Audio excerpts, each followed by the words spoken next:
नाज़रीन, एक बार फिर आपको खुशामदीद कहते हैं प्रोग्राम खुदा के लोग में। नाज़रीन, आज हमारे जो मेहमान हैं वो एक म्यूज़िक डायरेक्टर की हैसियत से हैं और उनके बहुत से गीत आपने सुने होंगे।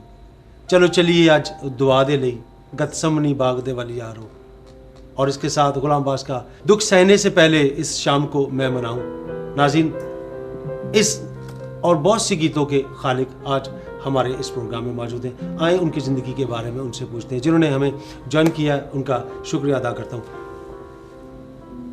तबला चूँकि आप सीखना चाहते थे, शौकत हुसैन साहब एक बड़े सगीर के बहुत एक नामवर तबला नवाज, बहुत बड़ा नाम, उन तक रसाई कैसे हासिल की और उनकी शागिर्दगी में आप कैसे आए, क्या मुश्किलात आई?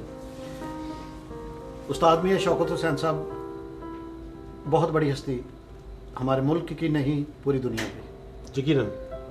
और मेरी ज़िंदगी की एक ख्वाहिश थी बहुत बड़ी कि मैं उनसे तबला सीखूं। और मुश्किल ये थी कि उनका सिर्फ नाम ही बड़ा नहीं था, उनसे मिलना भी बहुत मुश्किल था। तो मैंने इस चीज़ के लिए बेशक उम्र कम थी, खुदा से दुआ की कि मैं कुछ बनना चाहता हूँ। तो मेरे काफ़ी दोस्त और घर वालों ने फाइनेंशियली तौर पर मेरी मदद की। कुछ दोस्त थे जिन्होंने बोला कि हम किसी भी तरह तुम्हारी हेल्प करेंगे वहाँ तक पहुँचने के लिए। उनको मिलने के लिए पहले मैं गुजरांवाला गया, फिर वहाँ से मेरे दोस्त थे, उनको साथ लेके मैं लाहौर गया। फिर लाहौर एक अकेडमी थी, वहाँ पहुँच के हम उनसे पूछा कि हम उस्ताद जी को मिलना चाहते हैं। पहले उन्होंने इंटरव्यू लिया कि भाई आप क्यों मिलना चाहते हैं। तो उनको बताया कि इस तरह मेरे जो दोस्त थे कि हमारा भाई है ये छोटा, हम इनको उनका शागिर्द करवाना चाहते हैं। वो इस बात को सुन के तो वो उन्होंने तंजिया मुस्कुराहट का इजहार किया कि वो तो अब शागिर्द नहीं किसी को भी करते, तो आप इतनी दूर से आ गए हैं। मैंने बोला कि मैं मिल तो उनको सकता हूँ किसी भी तरह। वहाँ एक आदमी थे, उनका नाम शायद मुझे याद है तफैल था। तो उनकी मेहरबानी को उन्होंने अपने रिक्शे में बिठाया, तो उन्होंने बोला जी मैं आपको उनके घर के छोड़ देता हूँ। वहाँ जब हम उनके घर के पास पहुँचे तो दरवाज़ा नोक किया, तो उनके छोटे भाई उस्ताद जानुल हसन साहब, वो भी तब बहुत अच्छे तबला प्लेयर थे, वो आए। तो उनसे जब बात की कि मैं कराची से आया हूँ तो मैं उस्ताद जी को मिलना चाहता हूँ, तो उन्होंने बोला चलो मैं उनको बुलवाता हूँ, आपकी मुलाकात हो जाए। जब उस्ताद जी बाहर आए तो हम उनके दरवाजे के पास खड़े हुए थे, तो उनके पाँव को हाथ लगाया। तो मुझे उनको देख के ही एक बहुत बड़ी तसल्ली हो गई। उनको देख लेना भी मेरे लिए बहुत बड़ी बात थी। तो जब हमने उनको उन्होंने पूछा कि बेटा भाई किस लिए आप मतलब इतनी दूर से सिर्फ मुझे मिलने के लिए आए? तो मैंने उनसे कहा जी मैं बहुत देर से मेरी ख्वाहिश थी कि मैं आपको मिलूं। तो उन्होंने बोला मुझे कि आप भी कुछ म्यूज़िक से शौक़ रखते हो। तो जो वो भाई हमें लेके आए तो उन्होंने बताया कि उस्ताद जी ये बच्चा तबला बजाता है। तो मैंने उनसे बोला कि मेरी ख्वाहिश है कि मैं आपसे सीखूं, आपकी बाकायदा शागिर्दी करूं। तो उन्होंने बोला कि बेटा अब मैं किसी को शागिर्द नहीं करता, उस्ताद जी ने। तो मैंने बोला कि मुझे तो बहुत शौक़ है, कि मुझे तो बहुत थोड़ा सा आता है, कि अगर तो मैं आपसे सीखूंगा तो इसको कंटिन्यू करूंगा, अगर आप मुझे शागिर्द नहीं करेंगे तो मैं जो थोड़ा सा बजाता हूँ मैं वो भी छोड़ दूंगा। वो भी छोड़ दें। तो माने कैसे फिर वो? इस बात से उनको थोड़ी देर वो सोचने के लिए मजबूर हो गए। तो उन्होंने बोला अच्छा बेटा मैं एक मेरी शर्त है, अगर आप। वो शर्त उन्होंने रखी थी कि शर्त क्या थी उनकी? वो उनकी शर्त ये थी कि मैं पहले सुनूंगा, अगर तुम्हारे हाथ इस काबिल हुए कि तुम्हारे हाथ में सुर बोलता हो, तुम्हारा जहन अच्छा हो, तो फिर मैं आपको शागिर्द कर लूँगा। अच्छा, जब आपको कहा गया कि अगर आप अच्छा बजाएंगे तो आपको शागिर्द रखा जाएगा, तो इतने बड़े उस्ताद के सामने बजाना, वो क्या कैफियत थी उस वक़्त आपकी? हाँ बहुत मुश्किल था क्योंकि इसके अलावा कोई भी मेरे पास और चारा नहीं था कि मैं ये बोलूं कि ठीक है। मैंने डरते हुए, और इतनी बड़ी हस्ती थी मेरे सामने, मैंने बोला उस्ताद जी मैं ज़रूर कोशिश करूंगा कि मैं आपकी तवक्कुआत पे पूरा उतरूं। पूरा तरह से। तो इस बात से वो खुश हुए उन्होंने बोला अच्छा इसका मतलब है तुम अच्छा बजा लेते हो। तो वो जब साथ वो शख्स हमें उनके घर लेके आए थे, उन्होंने बोला उस्ताद जी अभी थोड़ी देर पहले इस बच्चे को हमने सुना है, सुना। ये बहुत अच्छा बजाता है। खैर उनका इतना कह देना ही मेरे लिए एक बहुत बड़ी बात बड़ी थी। बात। फिर सबसे अच्छी बात ये हुई, खुदावंद की मेहरबानी मैं समझता हूँ, कि उस्ताद जी ने बगैर सुने मुझे शागिर्दी की डेट दे दी, बगैर सुने। अच्छा, सुना भी नहीं उन्होंने फिर उनको? सुने, बगैर सुने। और जब मैं लाहौर गया तो उन्होंने बोला यार वो अब और भी एक दो लोगों ने मुझे बताया कि आप अच्छा बजाते हो, तो चलो यार आप घर पे आओ, मुझे सुना तो दो। अब अच्छा। शागिर्दी की डेट तो डिसाइड हो ही गई है। तो मुझे अच्छी तरह याद है कि मेरे एक दोस्त है विलियम, वो मेरे साथ थे। तो जब मैं घर पे गया हूँ, एक ही गज़ल की अस्थाई थी, वो दोस्त गा रहे थे, मैंने बजाया। तो ऐसे मैं बैठा हुआ था उनके बिल्कुल ऐसे कदमों में, तो वैसे चेयर पे बैठे हुए थे। तो एक ही स्थाई पे मैंने बजाया, तो उन्होंने मेरे कंधे पे हाथ रख के बोला शाबाश, तू बहुत अच्छा बजाता है और तेरा हाथ सुर पे है और तू बहुत अच्छा बजाएगा, तेरा नाम होगा। और मुझे इस बात पे फ़ख्र है कि जब मेरी रस्म शागिर्दी हुई तो मेरे एक दोस्त है शाहीन मेहदी साहब, उन्होंने एक लफ्ज़ बोला, उन्होंने बोला परवेज़ भाई आप खुश नसीब हैं कि जिनको इतने बड़े उस्ताद ने कबूल किया।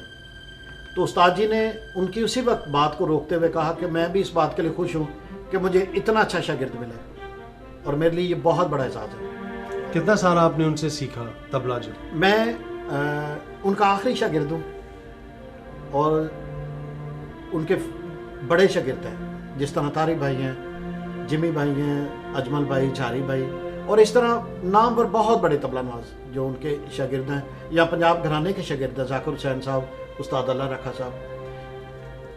तो उनसे जब तक वो हयात थे मैंने उनसे सीखा। फिर उनकी वफ़ात के बाद जो हमारे उस्ताद जी के खलीफा थे, उस्ताद अख्तर हुसैन साहब, मियाँ कादर बख्श साहब के बेटे, फिर मैंने उनसे तालीम ली। फिर उनकी वफ़ात के बाद मैंने तारी भाई से भी तालीम ली, उनके बेटे उस्ताद रज़ा से तालीम ली, यानी जितने भी मुझसे सीनियर थे मैंने उनसे बाकायदा तालीम ली। म्यूज़िक की तरफ आपने तबला सीखा, म्यूज़िक कंपोजिंग की तरफ किस तरह से रुझान आया, और वो भी मसीही मौसीकी की तरफ?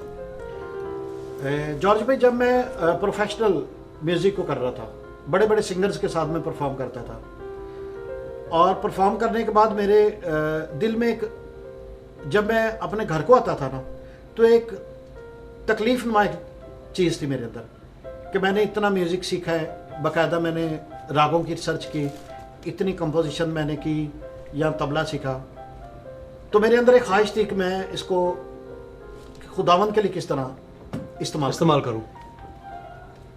तो हालांकि मेरे प्रोफेशनल में बहुत नाम था, सारा कुछ था, अच्छा खासा फाइनेंशियली तौर पर सब कुछ था, लेकिन मेरे लिए ये एक तकलीफ़ थी कि मेरे अंदर एक जुस्तजू थी कि मैं कुछ ऐसा हो कि मैं इसको खुदा के लिए इस्तेमाल करूं। पहला गीत कौन सा था आपका जो आपने कंपोज किया?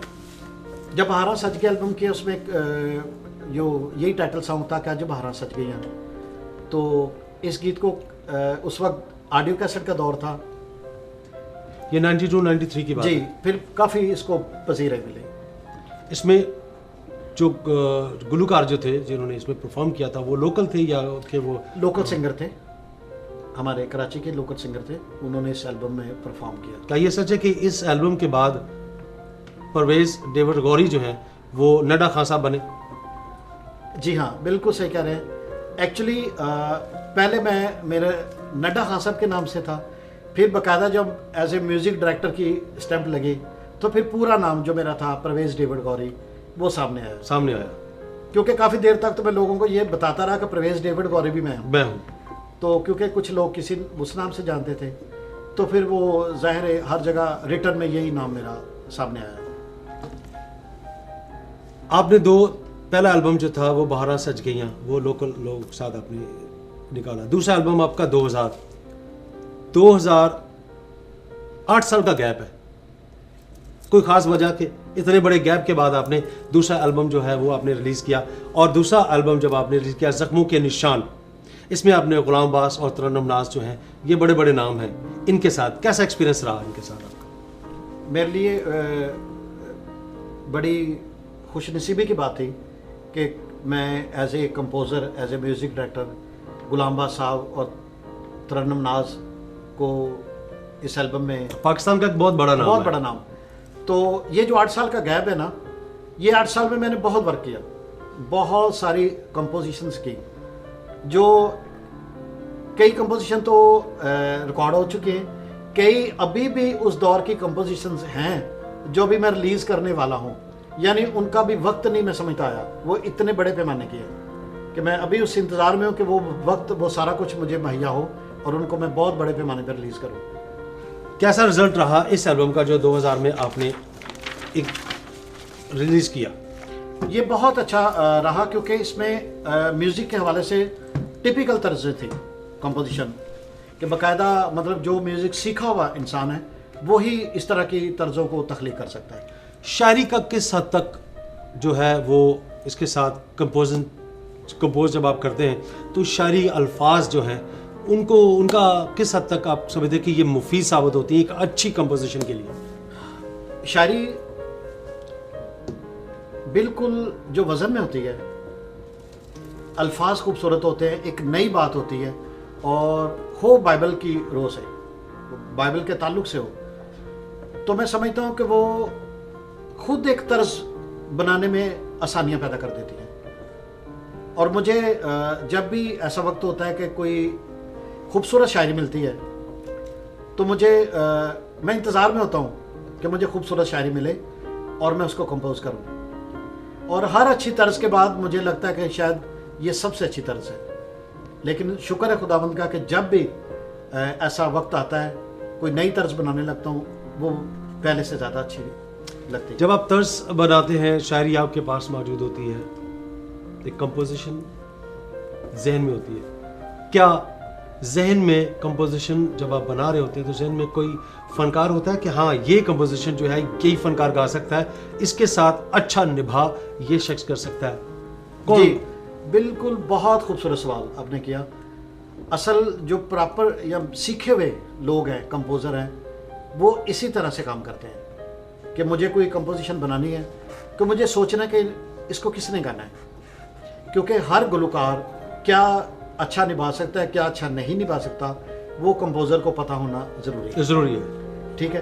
और मैं भी कोई भी तर्ज बनाने से पहले सोचता हूँ कि मुझे किससे गवाना है, कि ये कोई फीमेल सिंगर है, इसका कितना बड़ा मेयार है, या मेल सिंगर है, या वो मेरी तर्ज को निभा भी सकेगा या नहीं, ये पहले डिसाइड करना होता है। और खुदावंद की इस बात के लिए मैं शुक्र करता हूँ कि जो तर्ज भी मैंने जिसके लिए बनाई है उसने ये इस बात को एक्सेप्ट किया है कि ये मेरे ही लिए थी। यानी मेरे गाने में मुझे गाने में इतना मतलब अच्छा लगा कि मुझे इस तरह ही लगा कि ये सिर्फ तर्ज मेरे लिए बनाई गई। नाज़रीन, जहाँ वक्त हुआ चाहता है एक ब्रेक का, नडा खान साहब हमारे साथ हैं, अभी बहुत से सवालात और बहुत सी बातें उनके साथ हम करेंगे, लेकिन यहाँ वक्त हुआ चाहता है एक ब्रेक का, हमारे साथ रहिएगा। Thank you.